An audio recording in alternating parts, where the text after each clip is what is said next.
Hello and welcome to the training for ASP .NET Essentials. And basically this tutorial has been prepared for beginners to the intermediate to give them a basic understanding of ASP .NET programming.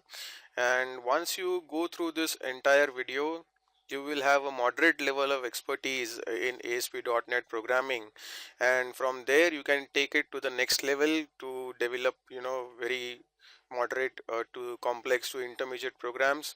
Okay, now to begin with, what is ASP.NET?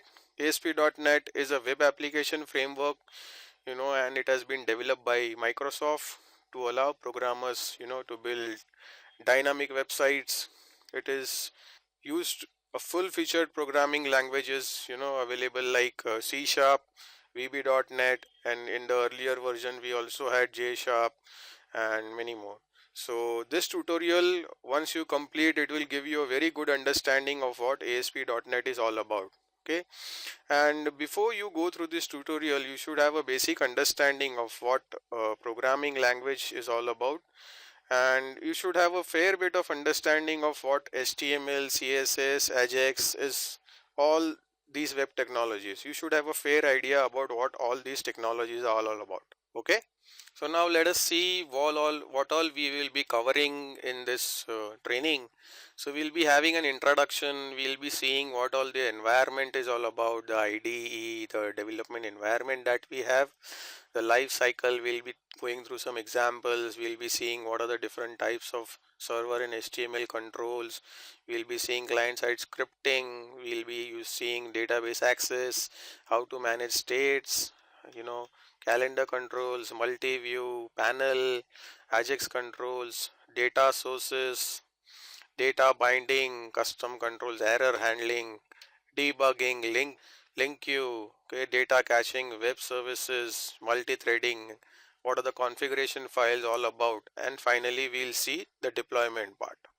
So now let us see what is ASP.NET all about. Okay, so ASP.NET is a web development platform which provides a programming model, okay, a very comprehensive software infrastructure and various services required to build a robust web application, okay, for desktops and as well as mobile devices.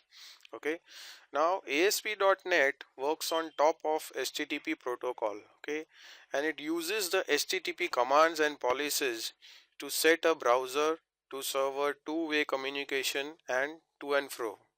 Now ASP.NET is part of Microsoft .NET platform. Okay, ASP.NET applications are compiled codes, okay, written using the extensible and reusable components which are present in the .NET framework.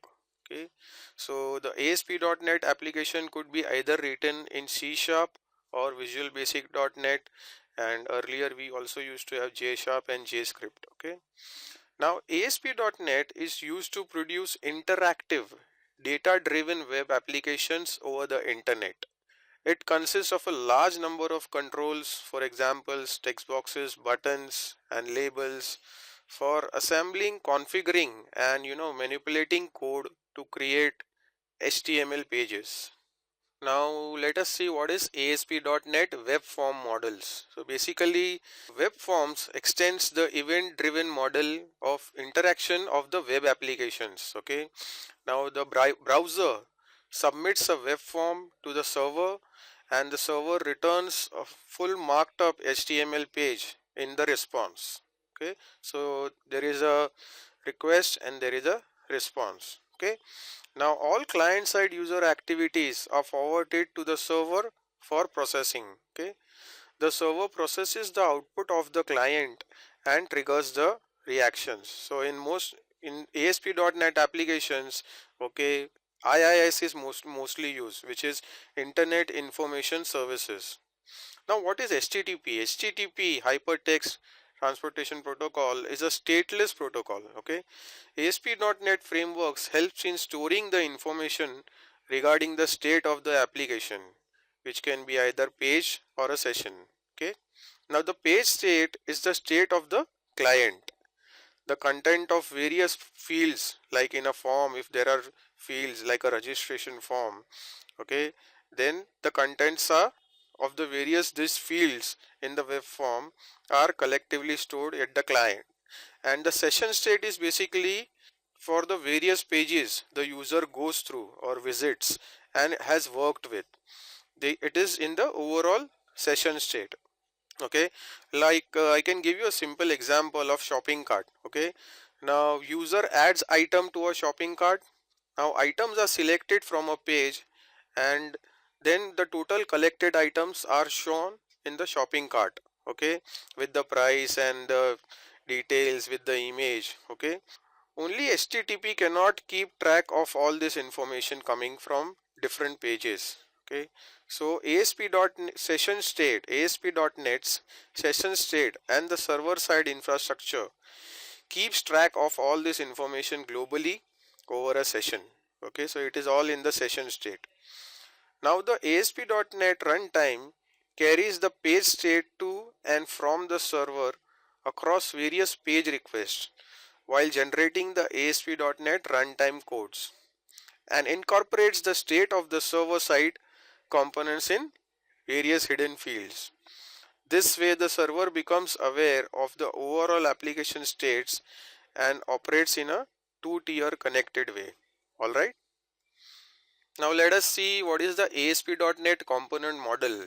Okay, it provides various building blocks of ASP.NET pages.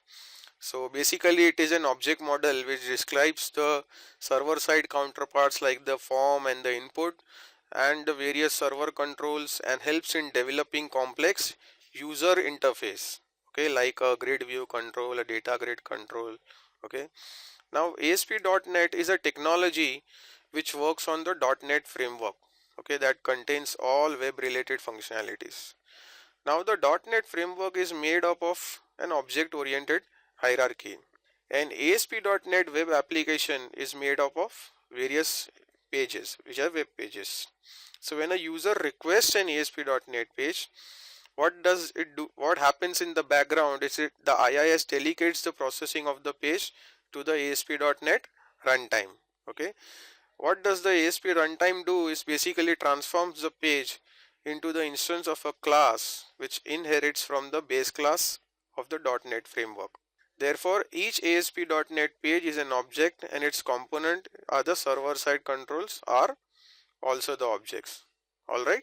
Now let us understand the components of .NET's framework. So here I am giving the latest framework example which is 4.5. Okay.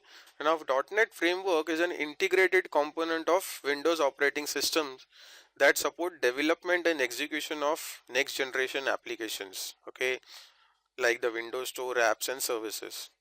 Now .NET Framework 4.5 at its core consists of the common language runtime, okay, very often used as CLR, so people term it as CLR, commonly used.